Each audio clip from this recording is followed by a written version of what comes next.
The term later Roman Empire is used to describe the government, economy, and society of the period that followed the crisis of the 3rd century, when a series of around 26 army commanders seized power, one after the other, over some or all of the empire in the years between 235 CE, when the emperor Severus Alexander was killed, and 284. At the same time, the provinces along the borders suffered attacks from both the Sasanians, who now ruled Persia to the east, and the Germanic tribes to the north. In fact, one of the emperors of this period was captured by the Sasanians and forced to surrender to their king, a defeat that was memorialized by 2 reliefs carved on rock faces at sites in Persia. The cost of goods skyrocketed as money lost much of its value, taxes became harder to collect, and the costs of doing business went up because it was more difficult and dangerous to transport goods. The increasing worthlessness of coins meant that in some parts of the empire, and especially the border regions, farms and producers returned to bartering their goods rather than paying for them, while the breakdown of overland transport forced them to trade locally rather than across the empire.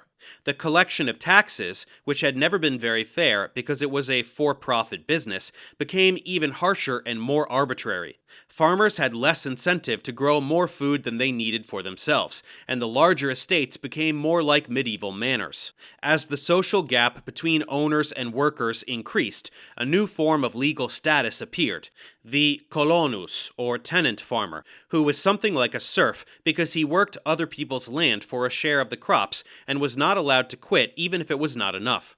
In the midst of all this, many people died in a plague that broke out in 251 CE and left cities and farms abandoned. Centralized control over the empire became so weak that for a period of several years, the provinces of Western Europe and Britain became an independent state under a local military commander. The last of these barracks emperors were more successful at repelling the Germanic invasions, and by the year 274 they had managed to recover the lost parts of the empire. But it was only in 284 that a commander named Diocletian was able to establish a long, stable reign, during which he made many changes that were meant to improve the state of the empire. Though his changes remade the empire into a more bureaucratic and totalitarian state, whose inhabitants were more like subjects than citizens, he portrayed them as a restoration of the norms of the high empire. After arriving at a peace agreement with the Persians, who were the empire's greatest military threat, he created in 293 CE a more elaborate system of government in which the empire was ruled as separate eastern and western halves, under 2 senior and 2 junior emperors, who were called Augustus and Caesar respectively, after the titles given to the first emperors. Though these men were largely free to make their own decisions, they were closely bound to one another by their personal ties. Diocletian and Maximian, who was the other Augustus, married their daughters to the men who became their Caesars, and adopted them as their sons. This was meant to guarantee that they would in turn become Augusti and make their own sons Caesars in their place. These 4 rulers and their administrations were based in cities in Turkey, Serbia, northern Italy, and Germany, which were close to the empire's problematic border regions, while the city of Rome, which was the home of the Senate, became more of a ceremonial capital than an administrative one. In fact, as the imperial court of the 4th century became increasingly autocratic, the capital was wherever the emperor was, often at the front with Persia or the Germanic territories. Many of Diocletian's reforms had to do with the state of the economy. Because many people had begun to abandon trades that he considered important because they were no longer profitable, he made these trades an obligation passed down from craftsmen to their descendants. He also tried to limit the maximum prices of goods through an edict he issued in the year 301, though it did not succeed and black markets sprang up to sell goods at higher prices than the law allowed. At the same time, he created a more systematic process of taxation. This involved recruiting a large body of officials to assess the value, measured as productivity, of the lands of every city and farm, and the number of people who lived on them, and to collect annual taxes on both. But because the common silver currency had lost so much of its value, these taxes were collected as a percentage of the farmer's crop, rather than in money. Diocletian took the first steps toward creating an elaborate Roman bureaucracy. A system of administration had begun to develop during the early empire within the familia Caesaris, the household slaves and freedmen of the emperor who were put in charge of his correspondence and his property, and by the 2nd century an organized administration had appeared, as we know from the correspondence between the emperor Trajan and the writer Pliny the Younger, who was the governor of an eastern province around the year 100. But Diocletian greatly expanded this system. In addition to the Praetorian prefect, who was now more a civil administrator than a military commander, his court had officials called comites, meaning counts, in charge of taxation, the treasury, government correspondence, the grain supply, and the emperor's personal property. Diocletian also organized all of the provinces, whose number he increased to nearly 100, into 12 districts called dioceses. These had their own sets of officials, and while governors under the Republic had been in charge of both the military and civilian affairs of their provinces, they were now limited to the latter, while new officials called duces, or dukes, were responsible for the soldiers stationed in each province or group of provinces. The size of the army was increased from around 400,000 to 600,000 soldiers. As power became increasingly centralized in the imperial court, the emperor became more closely linked to the traditional Roman gods, and his person was distanced from that of ordinary human beings. Diocletian began to wear a gold crown, he dressed in purple, and required visitors to his court to kneel in his presence. This sort of imperiousness would come to characterize the royal court of the Byzantine Empire, into which the eastern half of the Roman state later evolved, though by then the emperors had adopted Christianity and become associated with the leadership of the Eastern Church. Diocletian voluntarily abdicated his position in 305 because of ill health, and the four-ruler system collapsed shortly afterward when the son of one of his successors, Constantine, became the sole emperor after the last of Diocletian's original colleagues died in 311, and his successors fought each other for supremacy. Constantine eventually defeated both of these men, and despite the fact that he did not himself become a Christian until the end of his life, both of these victories were portrayed by the Christian historians who later wrote about this period as the triumph of the Church over the paganism of its opponents. Constantine's acceptance of and even favoritism toward the Church came after 250 years of sporadic persecutions, the first of which took place under the Julio-Claudian Emperor Nero. At that time, Christianity was only starting to emerge as a faith distinct from Judaism, and had begun to spread among the pagan communities of the Eastern Mediterranean and Rome itself.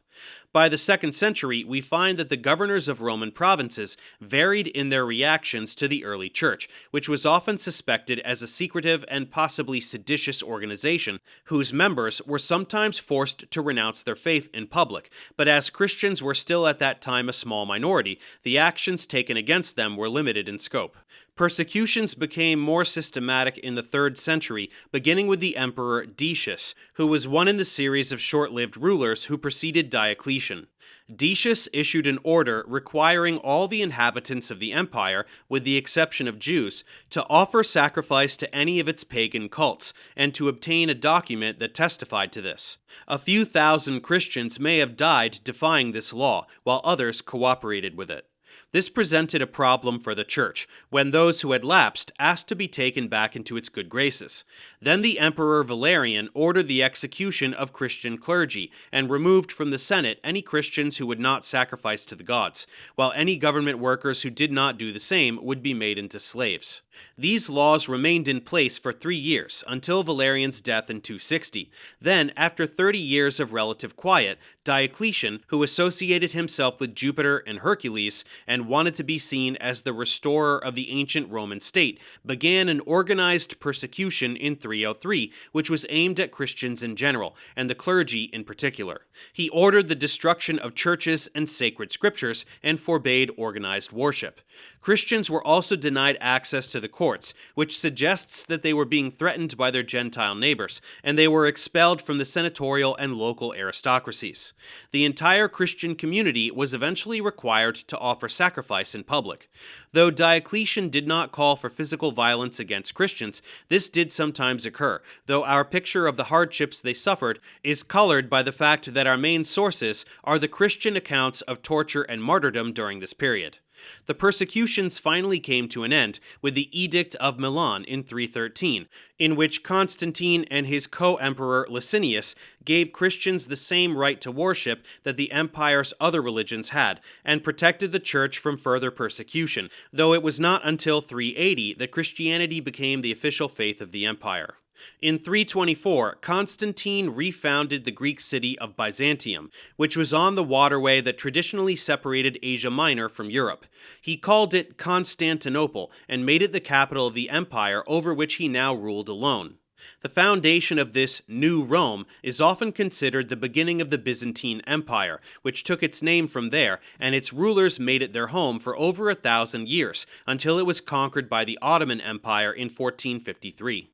Constantine's move to the east made sense, as it was the west that had suffered the most from invasion and disruption, while eastern cities like Alexandria and Antioch were large, thriving communities that were also the main population centers of the church. Constantinople was decorated with new churches, and sacred Christian relics were brought there. In his relations with the Persian Empire, Constantine represented himself as the protector of its Christian inhabitants, and when the Persians, who were Zoroastrians, invaded the neighboring Christian kingdom of Armenia in 337, he prepared to launch a religious crusade against them, which was called off when he died. He also passed a number of laws that restricted the rights of the empire's Jewish population, since Judaism was now seen as an antagonist of the church rather than an odd superstition, as it had been in the past. Constantine cemented his role as a secular leader of the church in the year 325, when he convened the Council of Nicaea. This was a meeting of bishops from across the Christian world who gathered to formulate the creed, or the set of theological principles that would eventually define Orthodox Christian belief.